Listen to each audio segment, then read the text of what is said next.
Jai Masih. We'll pray. Our dear Heavenly Father, we thank you for this day you have given us, gathering us through the ministry of Masivana Punarrachana. We pray, Lord, for your guidance. We pray, Lord, for your presence throughout this meeting. We ask for your anointing of Recording in progress.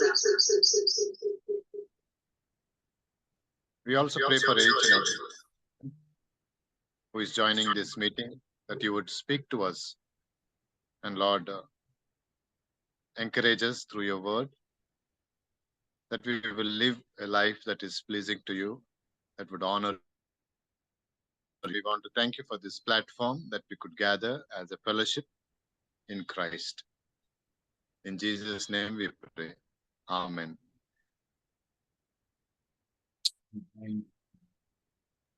Thank you, Director sir, for your prayers and blessings. आप सब जानते हैं कि हम वचन सुनने से पहले प्रभु की आराधना के साथ, स्तुति के साथ, गीतों के द्वारा हम शुरुआत करके हम वचन की ओर चलते हैं।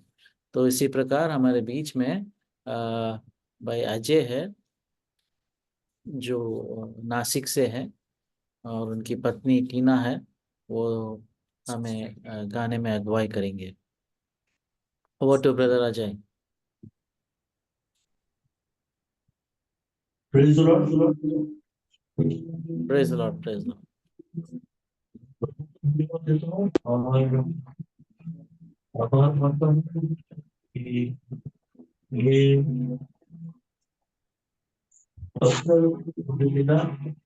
परमेश्वर को मैं धन्यवाद देता हूँ और उसके आखिरी को शुरुआत करता हूँ।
बंदे माझं म्यूट आहे.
Thank you, Jesus. Praise the Lord.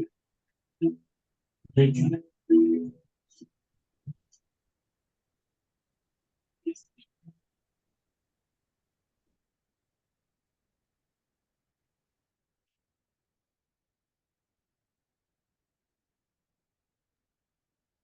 Yes, Ajay, you will sing another song?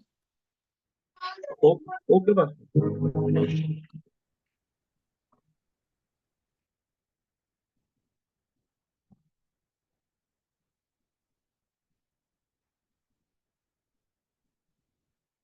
इन्स्ट्रुमेंटचा आवाज येत नाही विकी.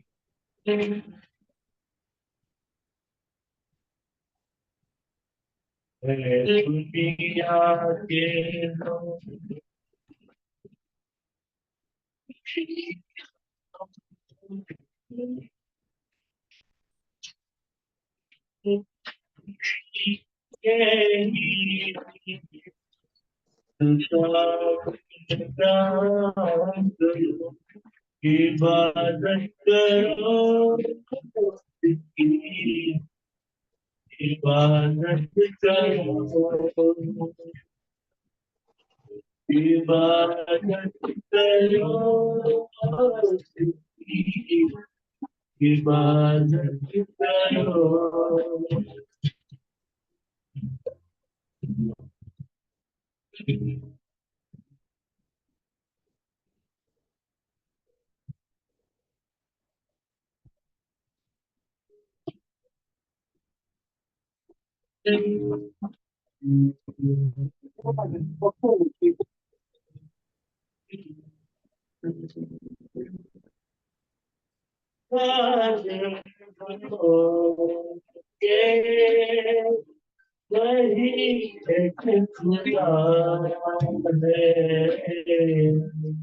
हमको ये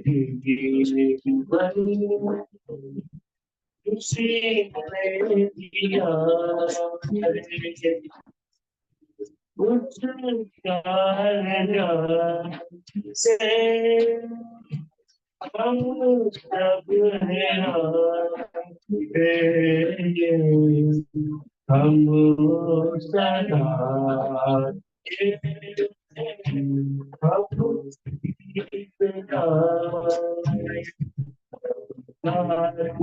शुक्र करो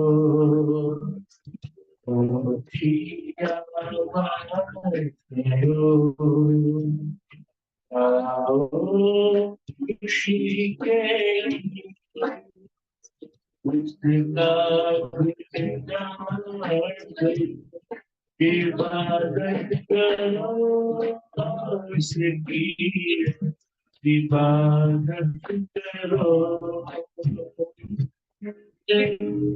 इबादत करो उसकी इबादत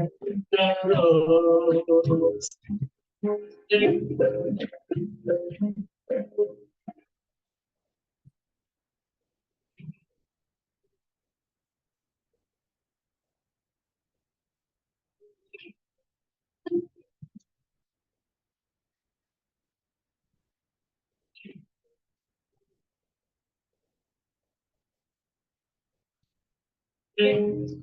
नाम है खुदा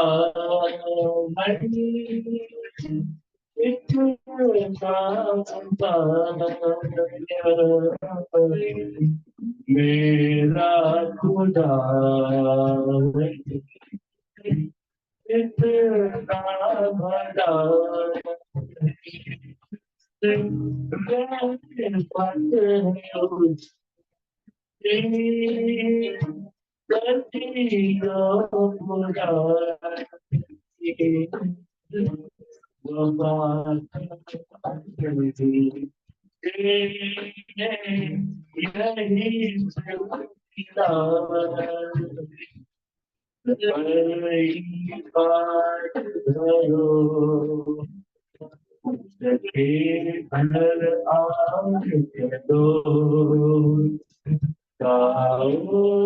खुशी के उसका इबादत करो इबादत करो इबादत करो उसकी इबादत करो दुनिया के लोगों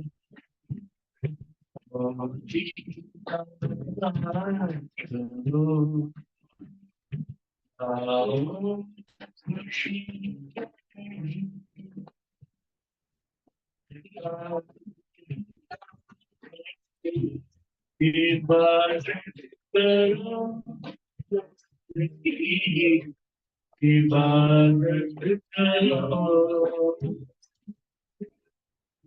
इबादत करो उसी इबादत करो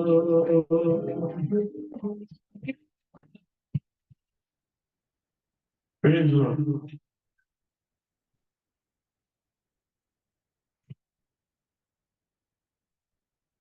thank you Ajay, thank you आपके सुंदर गीतों के लिए। हम वचन से पहले और एक आखिरी गीत सुनेंगे।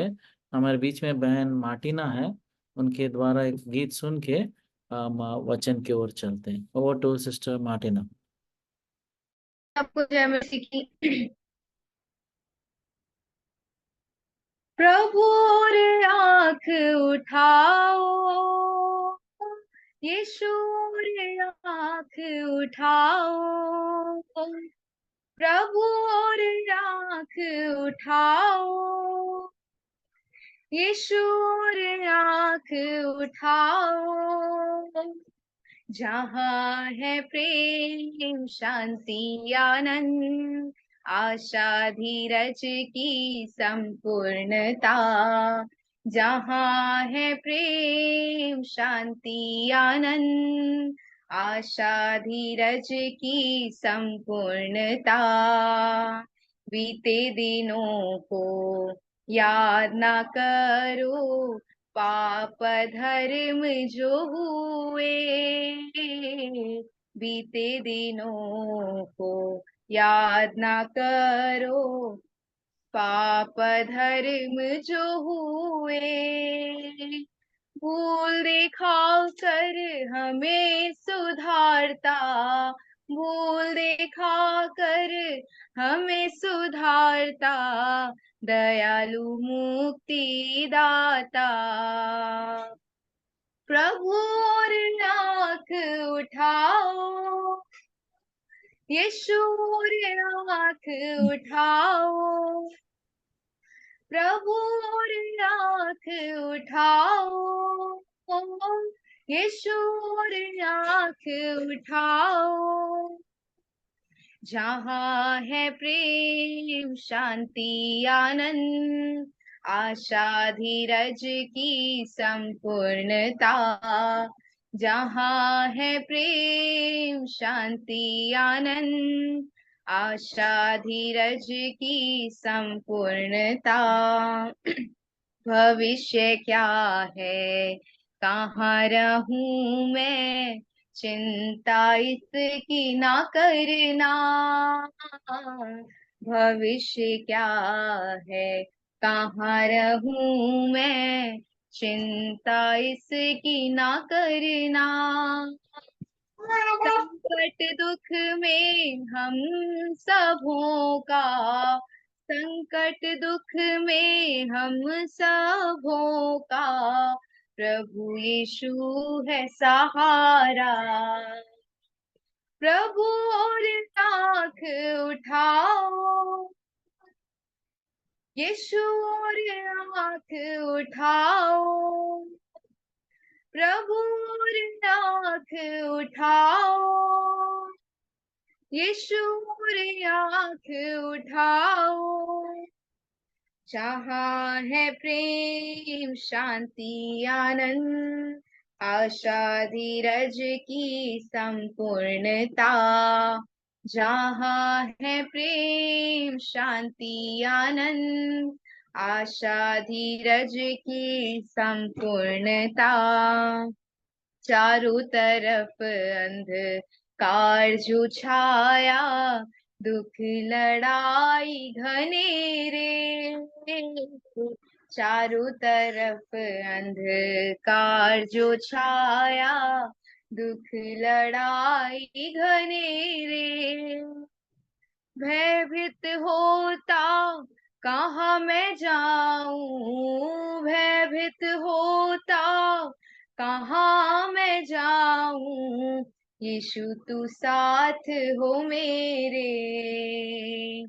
प्रभु और आँख उठाओ, यीशु और आँख उठाओ, प्रभु और आँख उठाओ, यीशु और आँख उठाओ। जहाँ है प्रेम शांति आनंद, आशा धीरज की संपूर्णता। जहाँ है प्रेम शांति आनंद, आशा धीरज की संपूर्णता। भरोसा जग में कहीं नहीं है, व्यर्थ ही सारा व्यर्थ है। भरोसा जग में कहीं नहीं है, व्यर्थ ही सारा व्यर्थ है। प्रभु के चरण में है शरण, प्रभु के चरण में है शरण, दया के सागर यीशु। प्रभु और आँख उठाओ, यीशु और आँख उठाओ, प्रभु और आँख उठाओ, यीशु रे आँख उठाओ, जहाँ है प्रेम शांति आनंद आशा धीरज की संपूर्णता, जहाँ है प्रेम शांति आनंद आशा धीरज की संपूर्णता।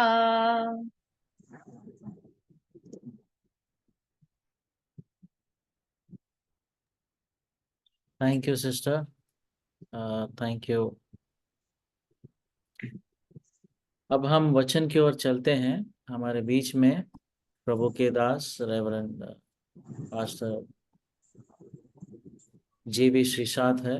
वो बैक टू द बाइबल पुनर्रचना मराठी डिवीजन के रेडियो स्पीकर भी थे और काफ़ी साल से प्रभु की सेवकाई में और है।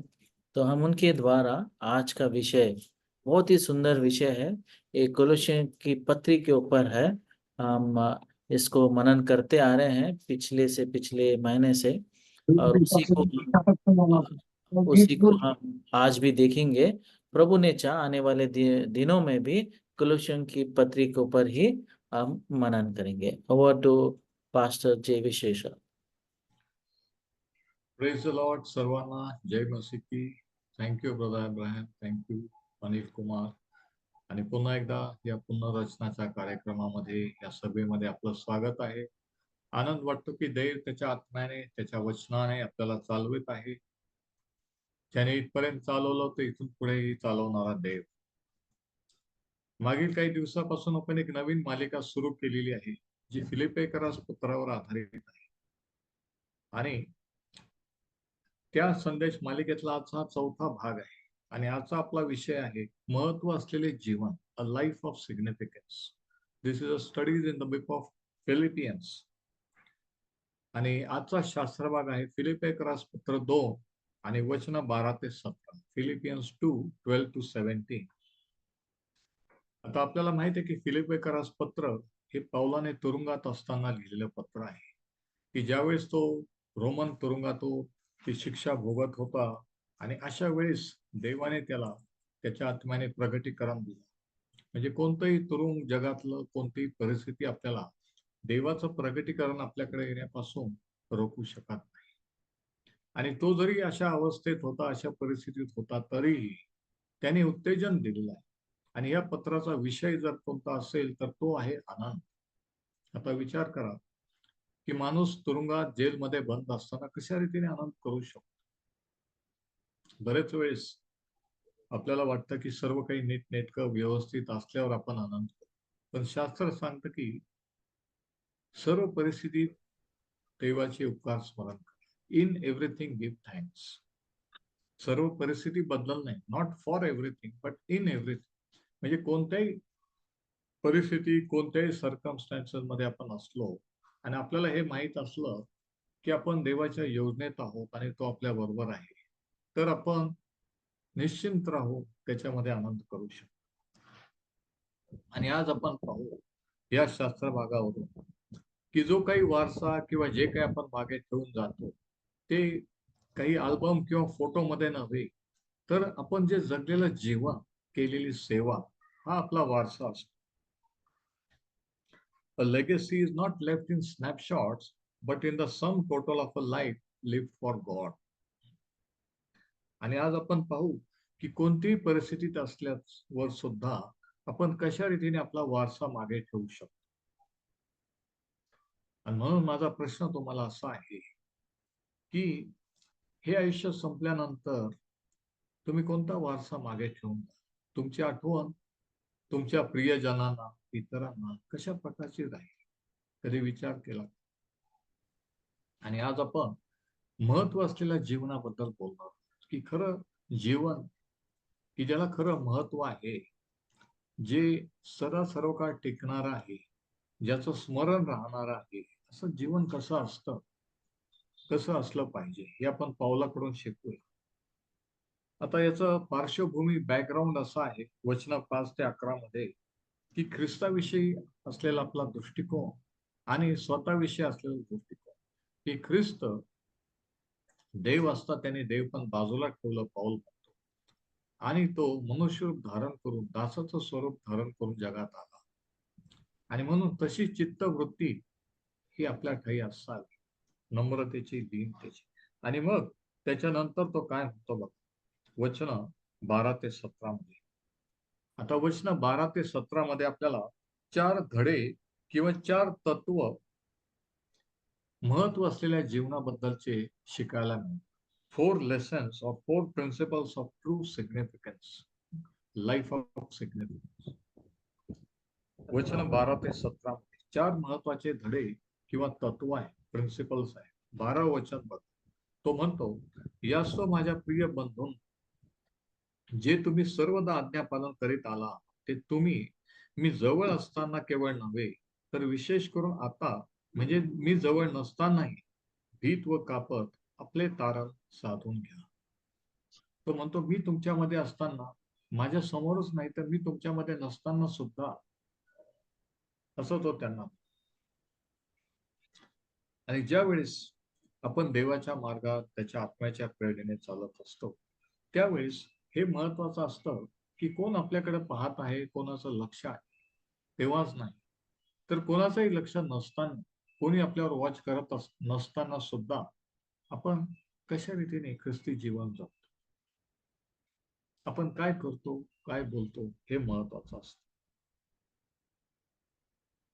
आणि म्हणून तो म्हणतो की मी तुमच्यामध्ये असतानाच नाही तर मी नसताना सुद्धा भीत व कापत आपले तारण साधून घ्या.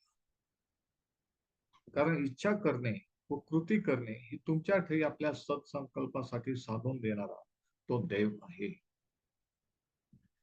म्हणजे महत्वाचं हे आहे की आपण आपलं प्रायव्हेट जीवन, खाजगी जीवन कसं जगतो. आपण चर्चमध्ये, मीटिंग मध्ये इतरांसमोर नाही, तर आपलं पर्सनल लाईफ कसं आहे हे तितकंच महत्वाचं आहे. म्हणून पहिली गोष्ट ही की a life of true significance, the first principle is a life of true significance is a life of obedience even when no one is watching. A life of obedience even when no one else is watching. खरं महत्व असलेलं जीवन काय असतं की ज्यावेळेस कोणी आपल्याला देखरेख करत नाही, कोणी आपल्याला पाहत नाही, वॉच करत, अशा वेळेस आपण कसं जातो, आपण काय करतो. आणि हे तत्व आपल्याला 12व्या वचनात पावला कोण शिकायला. परत एकदा ते वचन बघा, यास्तव माझ्या प्रिय बंधूंनो, जे तुम्ही सर्वदा आज्ञा पालन करत आहात ते तुम्ही मी जवळ असता नव्हे तर विशेष करून आता, म्हणजे मी जवळ नसतानाही, मी जवळ नसताना तो त्यांना सांगतो. म्हणजे कोणी तुमच्यावर देखरेख करत नसताना सुद्धा तुम्ही त्याच विश्वासात, त्याच समर्पणात, त्याच आवेशात आपण पुढे चालायचं असतं. ही पहिली गोष्ट. आणि तिमोथेला पहिले पत्राच्या 5व्या अध्यायामध्ये तो सांगतो. याविषयी आणखी काय सांगतो आपण वाचू. पहिले तिमोथे 5:24 आणि 25. First Timothy 5:24 and 25. What else Paul says regarding this life of significance? कित्येकांची पाप उघड असून ती त्यांच्या पुढे न्याय निवाड्याकरता जातात आणि कित्येकांची त्यांच्या मागून जातात. म्हणजे बघा, आपण ज्या काही चुका, जे काही पाप करतो याची नोंद ही घेतलेली असते. तो म्हणतो की कित्येकांची पाप त्यांच्या पुढे जातात किंवा त्यांच्या मागून जातात. त्याप्रमाणे उघड अशी काही चांगली कृत्य आहेत आणि जी दुसऱ्या प्रकारची आहेत तीही गुप्त राहू शकत नाही. म्हणजे आपलं वैयक्तिक जीवन, ख्रिस्ती जीवन कसं आहे, तो म्हणतो कोणती गोष्ट गुप्त राहू शकत नाही. ते सर्व काही उघड होत असतं, सर्व काही प्रकट होत असतं. म्हणून तो म्हणतो की मी तुमच्या सोबत नसताना देखील तुम्ही आपलं तारण साधून घ्या, तुम्ही परमेश्वराच्या मार्गात चालत. हे पहिलं तत्व. The first principle is to obey when no one else is watching. दुसरं तत्व आपल्याला वचन 13 मध्ये पाहायला मिळतं. फिलिप्पीकरास पत्र 2 आणि वचन 13. कारण इच्छा करणे व कृती करणे हे तुमच्या ठाई आपल्या सत्संकल्पासाठी साधून देणारा तो देव आहे. म्हणजे काय की जे काही करण्याची इच्छा तुम्हाला होते ती इच्छा उत्पन्न करणारा देव आहे आणि ती इच्छा पूर्ण करणारा पण देव आहे. म्हणून दुसरं तत्व हे की जर देव आपल्या सोबत आहे, आपण त्याचे सहकारी आहोत, तो आपल्यामध्ये आणि आपल्याद्वारे जर कार्य करत आहे, तर दुसरी गोष्ट ही की देवासोबत सहकार्याचं हे जीवन असतं. महत्व असलेलं जीवन कसं असतं की ते आपण आयसोलेटेड किंवा एकटं जीवन असतं, तर आपण देवासोबत कार्य करत आहोत. तो आपल्या बरोबर आहे, तो आणि आपण एकाच दिशेने चाललो आहोत आणि एकच कार्य करत आहोत. किती विशेष आहे. बरेच वेळेस लोकांना वाटतं की आम्ही देवासाठी हे करत, मी देवासाठी हे, आपण देवासाठी कार्य करणार नाही. पाऊल म्हणतो की आम्ही देवाबरोबर कार्य करणारे त्याचे सहकारी असतो. We are workers together with God, not for God. हे आपण ध्यानात ठेवलं पाहिजे. म्हणजे तो जे करतो तेच आपण करत आहोत, वेगळं नाही. We are doing what God is already work. We are not doing something different. हे महत्वाचं आहे. कारण बरेच वेळेस आपण असं पाहतो की लोक ठरवतात की मी हे करेन ते करेन आणि मग ते प्रार्थना करतात की हे माझ्याकडून होतात. पण परमेश्वर काय करत आहे, कुठं नेत आहे, कशा रीतीने चालवित आहे, त्याच्या सोबत राहून चालणं हे महत्वाच्या जीवनाचं एक तत्व असतं. म्हणून दुसरं तत्व, दुसरा धडा हा की महत्व असलेलं जीवन हे देवासोबत सहकार्याचं जीवन असतं. देवासोबत आपण सहकार्य असतो जीवन असतो. A life of true significance is lived in partnership with God. आणि म्हणून आपण देवाशी सहकार्य केलं पाहिजे. That's why we need to cooperate with God.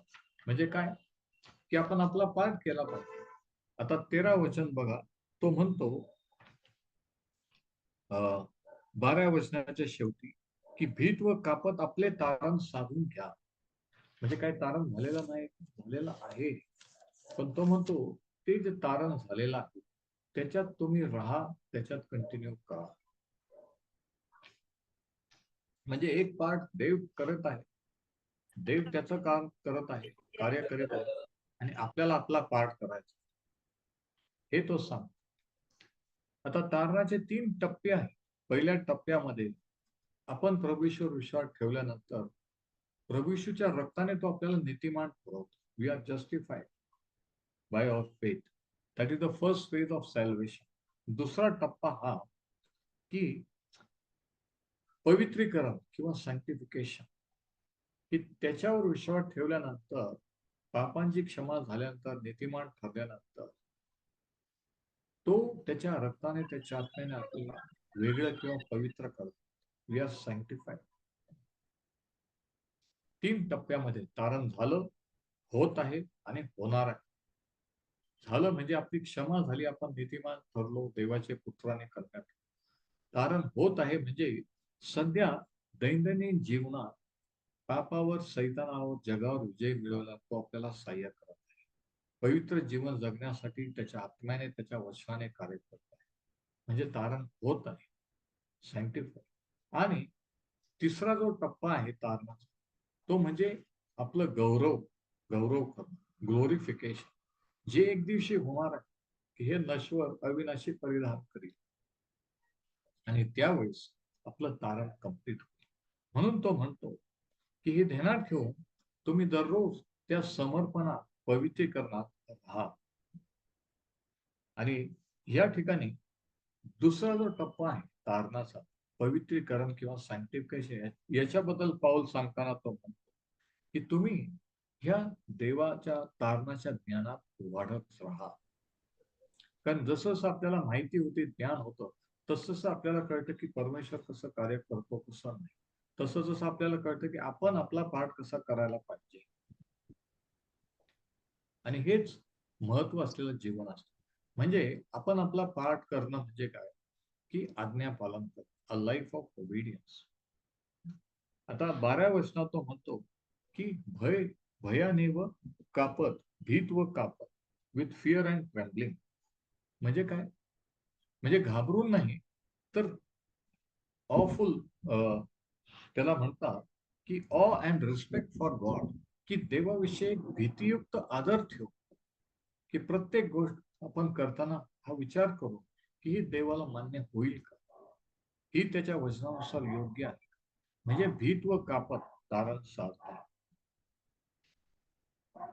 प्रत्येक गोष्टीत, प्रत्येक बाबतीत आपण देवाला प्रथम स्थान देणे, त्याचा आदर करणं, विचार करणं की देवाच्या दृष्टीने योग्य आहे का, त्याच्या वचनानुसार आहे का.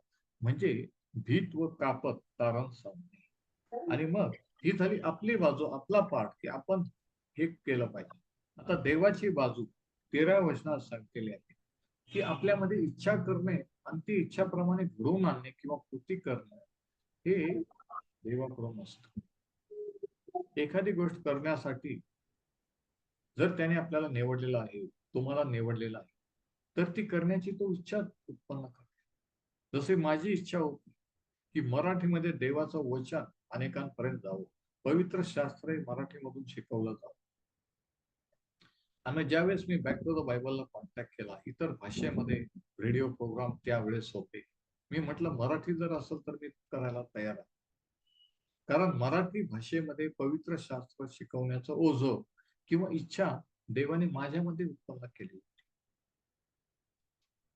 आणि मग ती इच्छा उत्पन्न झाल्यानंतर ती कृतीतून आणणे किंवा घडवून आणणे, याच्यासाठी ह्या सेवेशी मला जोडलं, कनेक्ट केलं आणि मग ते घडून आलं आणि घडून येत नाही. म्हणजे ज्या कार्यासाठी देवाने तुम्हाला मला निवडलेलं असतं, कोणत्या कार्यासाठी किंवा कामासाठी, ती करण्याची अगोदर इच्छा तो आपल्यामध्ये उत्पन्न करतो, तो उत्पन्न करतो. म्हणून आपल्याला वाटायला लागतं की मी हे केलं पाहिजे, मी ते केलं पाहिजे. आणि मग ते घडवून आणण्यासाठी आपल्याला कोणासोबत जोडायचं आणि कसं ते कार्य करायचं हे परमेश्वर कार्य करणार. म्हणजे ही देवाची बाजू. आपला पाठ आज्ञापालन करणं आणि देवाच्या बाजू आपण देवाचं आज्ञापालन केल्यानंतर, ऐकल्यानंतर ती घडवून आणणं ही त्याची बाजू आहे. किती जण ऐकत आहे. आणि याचं देवाबरोबर असलेल्या आपल्या पार्टनरशिपचं एक सुंदर चित्र आपल्याला मत्तेकृत शुभवर्तमानाच्या 14व्या अध्यायात पाहायला. We see a great picture of our partnership with God in Matthew chapter 14 and verses 28 to 31. Matthew 14, 28 to 31. आणि या ठिकाणी काय लिहिलं आपण जरा वाचू. मत्ते 14, 28व्या वचनापासून मी वाचतो. तेव्हा पेत्राने उत्तर दिले, प्रभूजी, आपण आहात तर पाण्यावरून आपल्याकडे येण्यास मला सांगा. आता रात्रीची वेळ आहे, समुद्र खवळलेला आहे, प्रभू येशू ख्रिस्त त्यांच्याजवळ बोटीच्या जवळ आलेला आहे आणि पेत्र हे पाहून थ्रिल झालेला आणि तो म्हणतो की जर आपण आहात, त्याच्यामध्ये इच्छा उत्पन्न झाली, विश्वास उत्पन्न झाले, तर मला सांगा, मी पण पाण्यावर चालू शकतो. म्हणून तो म्हणतो की आपल्याकडे यावयास मला सांग. त्याने म्हटले, ये. एकच शब्द, पण तो किती महत्वाचा आहे बघा. देवाच्या मुखातला एकच शब्द हा किती महत्वाचा असतो. प्रभू येशूने फक्त म्हटलं ये, आणि काय झालं, तेव्हा पेत्र येशूकडे जावयास तारवातून उतरून पाण्यावर चालू लागला. एका शब्दावर, त्या शब्दावर पेत्राने विश्वास ठेवला, कृती केली, ऍक्शन. त्याने बोटीतून बाहेर पाय टाकला समुद्रात, पाण्यावर, आणि तो चालू लागला. आणि त्याला म्हणतात विश्वास कृतीमध्ये, फेथ इन ऍक्शन. परंतु वारा पाहून तो भ्याला आणि बुडू लागला असता ओरडून बोलला की प्रभूजी, मला वाचवा. म्हणजे जोपर्यंत त्याचं लक्ष प्रभूवर होतं तोपर्यंत तो पाण्यावर चालू शकतो. पण ज्यावेळेस त्याचा फोकस, त्याचं लक्ष दुसरीकडे, वाऱ्याकडे, समुद्राकडे गेलं, त्यावेळेस तो बुडू लागला. आणि या ठिकाणी एक महत्वाचा धडा हा आहे की जोपर्यंत आपला फोकस प्रभू येशू ख्रिस्तावर आणि त्याच्या वचनावर असतो, आपण कोणत्याही परिस्थितीच्या वर चालू लागतो. पाणी त्याच्या पायाखाली होतो आणि तो वर. पण ज्यावेळेस आपण परिस्थितीकडे, प्रॉब्लेमकडे पाहायला लागतो, ते आपल्याला देवापेक्षा मोठे वाटायला लागतात आणि आपण बुडायला लागतो. आणि असंच या ठिकाणी झालं. येशूने त्याच क्षणी पुढे हात करून त्याला धरले व म्हटले, अरे अल्पविश्वासी, तू संशय का धरलास? मग ते तारवावर चढल्यावर वारा पडला. तेव्हा जे तारवात होते ते त्याच्या पाया पडून म्हणाले की आपण खरोखर देवाचे पुत्र आहोत. आता ह्या ठिकाणी पार्टनरशिपचं, देवाबरोबरच्या पार्टनरशिपचं चित्र, देवाबरोबरचे सहकार्य असल्याचं चित्र आपण पाहतो की प्रभू येशूला चालताना पाहून याच्या मनात इच्छा उत्पन्न झाली की मी पण चालू शकतो. त्याने ती इच्छा व्यक्त केली आणि व्यक्त केल्यामुळे काय झालं की प्रभू येशूने पण त्याला सांगितलं की ये, खात्री दिली की तो चालू शकतो. आणि मग त्या शब्दावर विश्वास ठेवून पेत्र पाण्यात उतरला आणि चालला. म्हणजे या ठिकाणी आपण पाहतो की पेत्राची बाजू देवाचं ऐकणं, आज्ञापालन करणं, आणि प्रभू येशूची बाजू की त्याला स्वतःकडे बोलवणं, तो बुडत असताना त्याला वाचवणं. तर दुसरं जे तत्व असतं महत्व असलेल्या जीवनाचं ते म्हणजे काय, की आपण देवासोबत आहोत आणि देवासोबत असल्यावर कोणी बुडू शकतो नाही. आणि मग आपण वाचलं की हे पाहून बाकीचे जे शिष्य बोटीत बसले होते त्यांना आश्चर्य वाटलं आणि ते त्याच्या पाया पडून म्हटलं की खरोखर आपण देवाचे पुत्र आहोत. महत्व असलेलं जीवन, देवाबरोबर सहकार्य करणारं असलेलं जीवन इतरांपुढे साक्ष असं ठरत असतं. ते इतरांना उत्तेजन देणार असतं. अ life of significance, a life of partnership with God encourages others, inspires others. बाकीचे जे शिष्य पाण्यात उतरले नव्हते, ज्यांनी ही इच्छा व्यक्त केली, त्यांच्यामध्ये विश्वास उत्पन्न झाला. त्यांना कळलं की प्रभू येशू ख्रिस्त कोण आहे, काय करू शकतो. कशामुळे? एका उदाहरणामुळे पेत्राने ही इच्छा व्यक्त केली. बघा. आणि मग तिसरा धडा, तिसरी गोष्ट आपल्याला वचन 14 आणि 15 मध्ये पाहायला मिळते. फिलिप्पी 3:14 आणि 15. तो म्हणतो की जे काही तुम्ही कराल ते कुरकुर व वादविवाद न करता करा. म्हणजे आपण कुरकुर कटकट करूनही करू शकतो आणि तसं न करता सुद्धा करू शकतो. चॉईस किंवा निवड आपली आहे. तो म्हणतो जे काही तुम्ही कराल ते कुरकुर व वादविवाद न करता करा, यासाठी की या कुटील व विपरीत पिढीत तुम्ही निर्दोष व साळसूद अशी देवाची निष्कलंक प्रजा असे व्हावे. तिच्यात तुम्ही जीवनाचे वचन, आता ऐका, तिच्यात तुम्ही जीवनाचे वचन पुढे करून दाखवताना ज्योतीसारखे जगात दिसता. ज्योतीसारखे underline.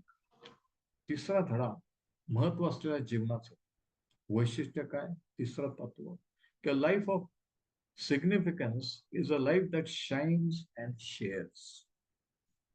A life of significance is a life that shines and shares. महत्व असलेलं जीवन हे प्रकाशित करणारं, चमकणारं आणि दुसऱ्यांची सहभागी होणारं असं असतं. की आपल्या पुरतं जीवन जगायचं नसतं, आपण दुसऱ्यांची आपलं जीवन वाटून घेतो. We share our life with others. जे काही देवाने आपल्याला दिलेलं आहे तो आपल्या पुरतं न ठेवता आपण दुसऱ्यांशी शेअर करतो.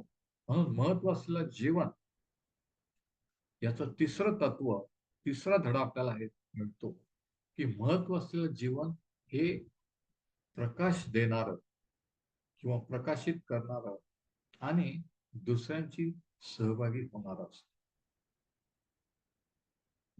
आणि मग पुढे तो काय म्हणतो बघा, वचन 16, असे झाले तर माझे धावणे व्यर्थ झाले नाही व माझे श्रमही व्यर्थ झाले नाही, असा अभिमान बाळगण्यात मला ख्रिस्ताच्या ठायी कारण आहे.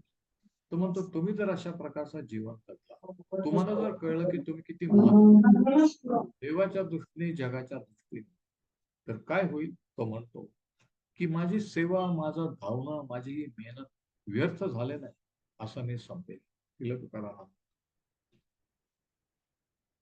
म्हणजे पावलाची ही इच्छा होती की जो काही वेळ, जे काही श्रम त्याने फिलिप्पीकरांमध्ये इन्व्हेस्ट केले, गुंतवणूक केली, जो काही वेळ त्यांना दिला, जी काही सेवा त्या ठिकाणी केलेली, ती टिकावी, टिकून राहावी, तिचं स्मरण राहावं, ही पावलाची इच्छा होती. आणि ही प्रत्येक सेवकाची इच्छा असते की जे आपण करतो, ज्यांच्यासाठी करतो, ते टिकावं, त्यांनी फळ द्यावं. आणि अशा प्रकारे आपला वारसा किंवा लिगेसी ही मागे राहत असते. म्हणून चौथा धडा किंवा चौथं तत्व हे a life of significance lives behind a godly legacy. A life of significance lives behind a godly legacy. महत्व असलेलं जीवन मागे वारसा ठेवून जात असत. की असं जीवन जे जगलेलं असतं, महत्व असलेलं, देवाला समर्पित, की त्याचं स्मरण अनेक वर्षानंतर सुद्धा लोकांना की अमुक अमुक हे सेवक होते. ही आठवण का राहते की त्यांनी ते जीवन कसं जगले, सेवा कशी केली, काय केलं, ही आठवण स्मरण हा वारसा मागे ठेवून जात असतो.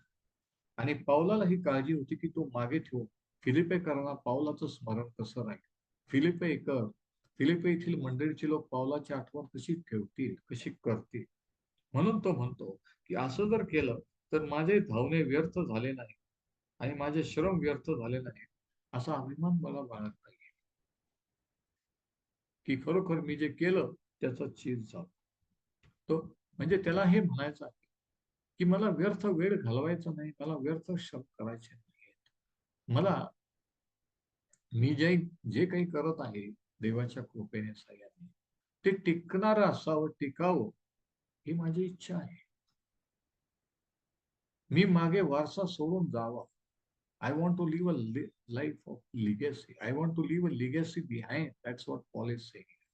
Paul म्हणतो की मी मागे वारसा ठेवून जावा ही माझी इच्छा आहे. आणि त्याच्यासाठी पुढे काय म्हणतो बघा, वचन 17 वर्स 70. तुमच्या विश्वासाचा यज्ञ व सेवा होताना जरी मी स्वतः अर्पीला जात आहे तरी मी त्याबद्दल आनंद मानतो व तुम्हा सर्वांचा आनंद करतो. तो म्हणतो हे तुमच्यासाठी, ख्रिस्तासाठी हे मी जे जेल आणि जे तुरुंग आणि जे छळ सोचत आहे त्याचं मला काही वाटत नाही, त्याच्यातही मी आनंद मानतो. का? कारण हे माझं अर्पण आहे. मी आरतीला जात आहे, हे व्यर्थ नाही. तो म्हणतो की माझा विश्वासाचा यज्ञ आहे, ही सेवा आहे.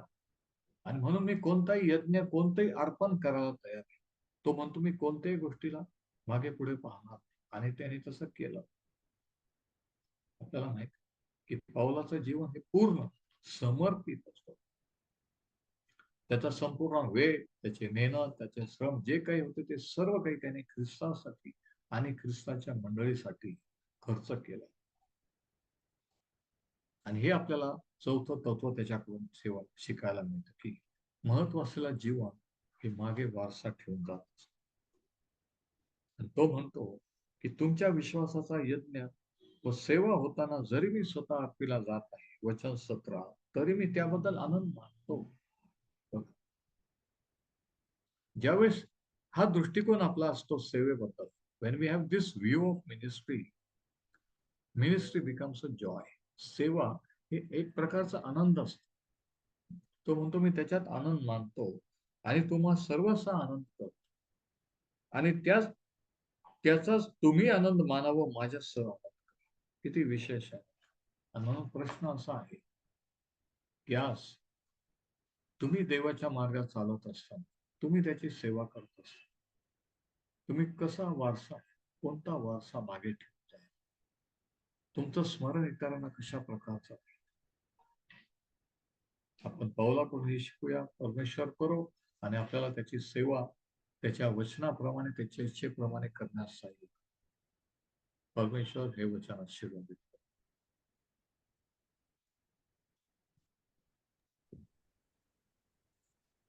Thank you pastor for this beautiful message. बहुत ही सुंदर वचन था.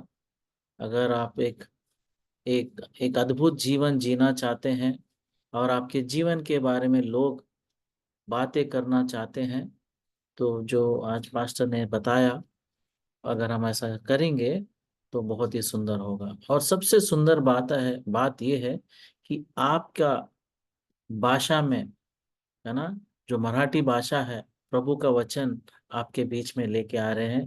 पुनर्रचना बैक टू द बाइबल. ऐसा सुंदर मौका को आप मत छोड़िए, अगली बार भी जुड़िए. और आपसे प्रार्थना है कि अगर ये अच्छा लगा, अब बहुतों को आप, है ना, प्रोत्साहन कीजिए कि जुड़ने के लिए. आपके भाषा में है, कितना सुंदर रीति से सरल बातों में पास्टर जी ने समझाया. ऐसा आपको बहुत बार नहीं मिलता है. घर बैठे बैठे, चाहे आप पलंग में हो, चाहे कुर्सी में हो, किचन में हो, आप इस बात को सुन सकते हैं. आगे बढ़ने से पहले अगर किसी को कोई प्रश्न है तो आप पास्टर जी से पूछ सकते हैं. इसी वचन के आधार पर अगर आपके पास कोई प्रश्न है, आप पास्टर जी से जरूर अभी पूछ सकते हैं.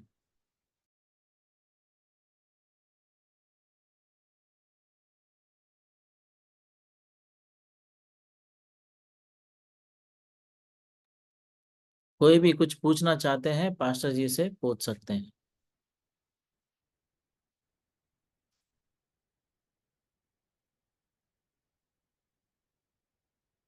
कोई प्रश्न है, कोई सवाल है वचन के ऊपर, अगर कोई डाउट है आप पूछ सकते हैं। कुछ सूझ रहे परिस्थितियों में हुए लोगों को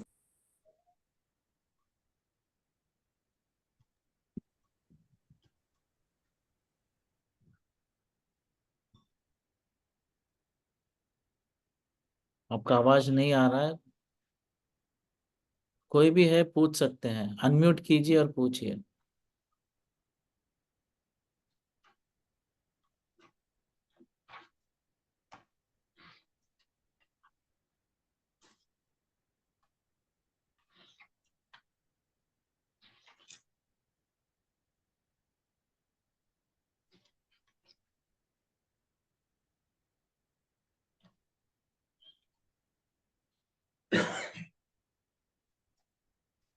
अगर किसी के पास अगर किसी के पास कोई सवाल नहीं है तो फिर हम निवेदन करते हैं।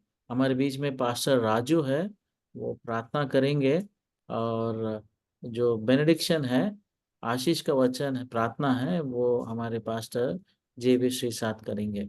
उससे पहले एक छोटी सी सूचना है, हम अगले महीने आखिरी बुधवार को हम फिर से मिलेंगे और ये जो आज का जो संदेश है हम पुनर्रचना यूट्यूब चैनल में डालेंगे। आप इस वचन को फिर से सुन सकते हैं और ज़्यादा जानकारी अगर आपको चाहिए तो मैंने चैट में आपको एक नंबर डाला है, आप उस चैट से देख सकते हैं। फिर भी आप नोट डाउन कीजिए, एक नंबर, एक व्हाट्सएप नंबर है, अगर इस नंबर पे आप संपर्क करेंगे तो पास्टर जी का बहुत सारे संदेश पुनर्रचना यूट्यूब चैनल में है, आप उसको सुन सकते हैं और आत्मिक लाभ उठा सकते हैं। आपसे निवेदन है, आप घर बैठे बैठे इन सारे कार्यक्रमों का आप सुन सकते हैं और पास्टर जी का बहुत सारे अलग अलग विषयों पे उन्होंने संदेश दिया है, आप सुनिए। ये सारा कार्यक्रम हम आपके बीच में इसलिए लेके आ रहे हैं ताकि जब प्रभु का आगमन होगा तो आप तैयार पाया जाए। इसके लिए पास्टर जी भी इतना मेहनत के साथ आपके बीच में वचन को लेके आते हैं। आप नंबर नोट डाउन कीजिए, नंबर है व्हाट्सएप नंबर, पुनर्रचना व्हाट्सएप नंबर है 9319473370 9319473370। आप इस नंबर पे हमें संपर्क करेंगे, हम आपको और अधिक जानकारी हम आपको देंगे और पुनर्रचना व्हाट्सएप ग्रुप में भी जोड़ेंगे और लगातार ये बाइबल स्टडी लाइव है। आपके पास कुछ भी प्रश्न है जो बाइबल के संबंधित है, वचन के संबंधित है, आपकी आत्मिक उन्नति के लिए आपकी भाषा में आप पास्टर जी से अगली बार जरूर पूछ सकते हैं और आप सबसे उम्मीद करता हूं कि आप जरूर पूछिए। पूछने से आप, है ना, आपको भी आत्मिक समझ में आएगा कि वचन क्या कहता है। तो अब हम प्रार्थना में जाएंगे। हमारे बीच में पास्टर राजू है, उनसे निवेदन करता हूं कि वो प्रार्थना करे और आशीष का प्रार्थना हमारे पास्टर जोसेफ श्री साथ देंगे। Okay pastor, praise Lord. Praise the Lord. आपण सर्वजण प्रार्थना करूया या सुंदर अशा सहभागितेबद्दल। ही देवाची योजना आहे, आपण प्रार्थना करूया। धन्यवाद Yeshu, thank you Jesus, hallelujah hallelujah hallelujah hallelujah. पवित्र प्रेमळ पित्या, आकाश आणि पृथ्वीच्या आमच्या उत्पन्न करत्या आमच्या परमेश्वर बापा, ओ देवा, आम्ही पुन्हा एकदा तुझ्या पवित्र चरणाजवळ येतो। तू या सहभागितेबद्दल प्रभू बाप्पा तुला लाख लाख धन्यवाद देतो। प्रभू बाप्पा, तू महान परमेश्वर आहेस, दयागण राजा आहेस। तू आम्हाला सहाय्य करणारा, आम्हाला प्रभू बाप्पा ज्ञान बुद्धीनं भरणारा तू परमेश्वर आहेस, सामर्थ्यानं भरणारा तू परमेश्वर आहेस। ओ देवा, पुन्हा एकदा या सहभागितेबद्दल तुझे उपकार आम्ही मानतो। जे देवाचे दासानं प्रभू बाप्पा खूप सुंदर असं आम्हाला आज जे ज्ञान तुझं वचनाच्या द्वारे दिलं देवा, त्या प्रकारे आम्ही चालावं, त्या प्रकारे आम्ही प्रभू बाप्पा आणि इतरांपर्यंत आम्ही हे शुभ संदेश घेऊन जावं, असं तू आम्हाला ज्ञान बुद्धी आणि सामर्थ्य तू पुरव प्रभू बाप्पा। ओ देवा, पुन्हा एकदा ही सहभागिता अधिक अधिक वाढू दे आणि ज्यांनी प्रभू बाप्पा यासाठी मेहनत घेतल्या त्या सर्वांचं जीवन तू आशीर्वादानं भर। विशेष करून प्रार्थना करतो देवा आमच्या पालक साहेबांसाठी, विशेष ज्यांनी आम्हाला हे पशुबाप्पा आजचं जे शिक्षण दिलं देवा, त्यांच्या जीवनासाठी मी प्रार्थना करतो. त्यांना तू पशुबाप्पा पुन्हा एकदा शक्ती सामर्थ्य तू दे देवा. त्यांचं कुटुंब परिवार तुझ्या आशीर्वादानं भर. या सर्व जे काही या ठिकाणी एकत्र जमलेल्या देवा, या सर्वांचं जीवन देखील तुझ्या आशीर्वादानं भर.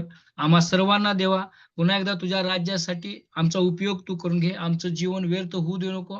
आम्हाला सहाय्य कर, मदत कर, दया कर. येशूच्या नावात ही प्रार्थना केली म्हणून कृपेने तू आहे. आमेन.